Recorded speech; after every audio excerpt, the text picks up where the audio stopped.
बिस्मिल्लाहिर्रहमानिर्रहीम। अस्सलाम वालेकुम। आप देख रहे हैं पाकिस्तान न्यूज़। मैं हूं वसंत अली। नाज़रीन, उम्मीद करता हूं आप खैरियत से होंगे, आबाद होंगे, शाद होंगे। नाज़रीन, कुछ अहम खबरें हैं जो आपके साथ डिस्कस करूंगा। सबसे पहले आपको बताना चाहूँगा, कुछ दिन पहले इमरान खान साहब को कुछ मुक़्तदर हलकों ने एक धमकी लगाई थी कि आप अगर असेंबली तहलील करेंगे तो आपके साथ क्या कुछ होने वाला है। एक तो ये चीज़ डिस्कस करूँगा कि, और दूसरी बड़ी अहम जो मास्टर स्ट्रोक इमरान खान साहब ने खेला है और ये जो टाइम दिया गया है इतने दिनों का, उसकी क्या हकीकत है वो शेयर करूँगा।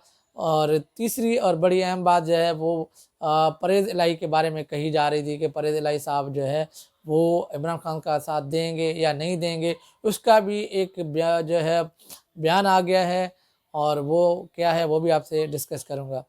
तो नाज़रीन, सबसे पहले आपको बताना चाहूँगा कि पाकिस्तान तहरीक इंसाफ को कुछ दिन पहले मुक़्तदर हलकों ने ये धमकी लगाई थी कि आपको हम अगर आपने असेंबलियाँ तहलील की केपी की और पंजाब की तो आपको जो है नाहल और आपको जो है जेल में डाला जाएगा। एक बड़ा प्रेशर, एक बड़ा मतलब एक बड़ी धमकी लगाई गई इमरान खान साहब ने। मगर इमरान खान साहब ये तय कर चुके हैं, जीना मरना अल्लाह के हाथ में है, किसी इंसान के हाथ में नहीं है।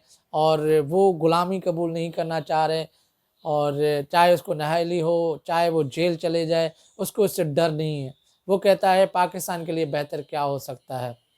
ये फैसला इमरान खान साहब ने लिया और उसके बाद जो है एक बड़ी अनाउंसमेंट की और मास्टर स्ट्रोक खेला, और जिसमें कहा गया कि 23 दिसंबर 2022 जुम्मे वाले दिन दोनों असेंबलियाँ तहलील की जाएंगी, केपी की और पंजाब की। और बड़ी बात ये भी है जिसमें दोनों सीएम बैठे हुए हैं इमरान खान के साथ, और एक बड़ा मास्टर स्ट्रोक है। अब आप लोग ये सोच रहे होंगे कि इमरान खान साहब ने टाइम क्यों दिया। अब टाइम इसलिए दिया कि अगर खुदा न खास्ता कल पीडीएम ये बयानियाँ बनाने की कोशिश करे कि इमरान खान साहब ने अपने मकसद के लिए ये जो असेंबलियाँ हैं वो इस्तेमाल की हैं, अपने इक़्तिदार के लिए इस्तेमाल की, जब पाकिस्तान को इस चीज़ की ज़रूरत थी। क्योंकि अनस्टेबिलिटी, सियासी जो अनस्टेबिलिटी वो जब जो थी उसको नुकसान पहुंचा रहे थे, मईशत को नुकसान पहुंचा रहे थे। तो इमरान खान वो मतलब एक सेल्फिश का एक बयानिया बनाने की कोशिश करते। मगर इमरान खान साहब ने इतना दिन इसलिए दिया कि ये अगर मुझसे बात करना चाहें तो कर सकते हैं। अगर ये वाकई डेमोक्रेसी चाहते हैं या वाकई पाकिस्तान की मईशत के लिए इतना सोचते हैं तो वो इमरान खान साहब से ज़रूर रब्ता करेंगे। और दूसरी बड़ी बात अहम ये है कि इतने दिनों के अंदर अगर वो अदम एतमाद भी लेकर आते हैं, क्योंकि ये कोशिश करेंगे कि इस असेंबली को तहलील करने के लिए हर मोड़ पे चले जाएंगे। तो नाजरीन, आप समझेंगे कि कुछ महीने पहले यही लोग कह रहे हैं कि इमरान खान इलेक्शन की बात करता है, तोड़े असेंबलियाँ पंजाब और केपी की हम इलेक्शन करवाएंगे। अब वो किस मुंह से आवाम के पास जाएंगे, किस मुंह से चैनल पे बैठ के ये बात करेंगे कि इमरान खान असेंबलियाँ तो तहलील कर चुका है मगर हम अब असेंबली को रोक रहे हैं। एक तो ये बयानिया भी इमरान खान, क्योंकि इमरान खान ने दोनों तरफ से ये गेम खेली है। अगर वो असेंबली तहलील भी हो जाएंगी, बयानिया ये बनाने की कोशिश भी करेंगे, फिर भी इन लोगों को नुकसान होगा। नुकसान इसी वजह से है कि इस टाइम पाकिस्तान के अंदर बहरान पैदा हो चुका है, मईशत तबाह हो चुकी है। इन लोगों के पास सिवाय अपने केसेस बना ख़त्म करने के कोई प्लान नहीं है, कुछ भी नहीं है। तो वजह यह है कि इन लोगों को अभी समझ ही नहीं आ रहा कि इमरान खान साहब ये जो खेल चुके हैं हम इसको किस तरह डिफेंड करेंगे। क्योंकि 14 जमातें हैं जिनका नज़रिया ही डिफरेंट है, नज़रिया ही मुख्तलिफ है।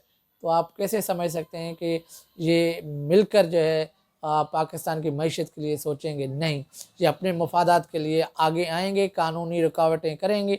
और ये जो है टाइम जो है ना इनको मिल भी चुका है। और दूसरी बात ये होगी कि इमरान खान जब ये नहीं होती तहलील, तो इमरान खान ये भी कहेंगे तो मैंने तो अनाउंसमेंट कर ली, इलेक्शन से तो ये लोग भाग रहे थे। अब दोनों तरफ से, मैंने आपको कहा ना कि दोनों तरफ से गेम हो चुका है। एक तरफ इमरान खान ये भी कह सकते हैं कि मैंने इनको टाइम दिया मगर इन लोगों ने मईशत का नहीं सोचा। दूसरी तरफ ये है जो मैंने आपको बताया। तो अब सोचने के लिए इनके पास वक्त सिर्फ 7 दिन का है। करना क्या है? कानूनी कार्रवाई, रुकावटें करना चाहते हैं, क्या करेंगे ये वक्त आने वाले वक्त में भी इसका आइडिया हो जाएगा। और दूसरा जो परवेज़ इलाही ने जो काम किया है इस टाइम इमरान खान साथ के खड़े होने का। कुछ लोग तो ये भी कह रहे थे कि वो सीट एडजस्टमेंट की बात हो रही है, ये हो रहा है। फ़िलहाल कुछ भी हो रहा है इस टाइम जो है वो परवेज़ इलाही और मोनस इलाही जो खड़े हुए हैं इमरान खान के साथ, और इनका जो सियासी फ्यूचर है वो इमरान खान साथ के, अगर ये दोनों स्किप करते हैं या क्विट करते हैं इमरान खान साहब को, आप ये ज़हन में रखिएगा, क्योंकि इस टाइम इमरान खान का सिक्का बोल रहा है। वो जहाँ पे भी जिसको भी खड़ा करेगा इस टाइम अवाम उनके साथ है, ये समझ लें। ये मुक़्तदिर हल्के भी ये समझ लें। अब ये नहीं हो सकता कि अवाम के फ़ैसले जो है वो अब एस्टेब्लिशमेंट बैठ के या कुछ लोग डिग्गी में जाके ये फ़ैसले करेंगे। अब वो वक्त नहीं रहा, वो दौर नहीं रहा। तो ये जो पीडीएम का बयानिया था कि परवेज़ इलाही वो इमरान खान का साथ नहीं देंगे, इस टाइम इमरान खान साहब के साथ खड़े हुए हैं। और आने वाले दिनों में आपको आइडिया हो जाएगा कि परवेज़ इलाही किसके साथ हैं। अब इमरान खान को कोई नुकसान नहीं है। इमरान खान अगर तहलील करना चाहते हैं, तहलील हो जाएंगी। इलेक्शन 66% जो है ना मुल्क में इलेक्शन होगा। और उसके बाद जो बड़ी बात ये भी कही है कि जो नेशनल असेंबली के जो 123 लोग हैं या 120 लोग हैं, जितने भी जो है एमएनएज हैं, वो जाके स्पीकर के सामने हाथ खड़ा करेंगे और उसकी रेजिग्नेशन भी अप्रूव हो जाएगी। उसके बाद पूरे पाकिस्तान में इलेक्शन हो जाएंगे। वहाँ पे बाई इलेक्शन होगा और यहाँ पे सूबाई इलेक्शन होंगे। तो इस टाइम इमरान खान ने मास्टर स्ट्रोक इसी वजह से खेला है कि इनको अब समझ भी नहीं आएगा कि हमें करना क्या है। तब तक के लिए इजाज़त दीजिएगा और अपना ख्याल रखिएगा। अल्लाह हाफ़िज़।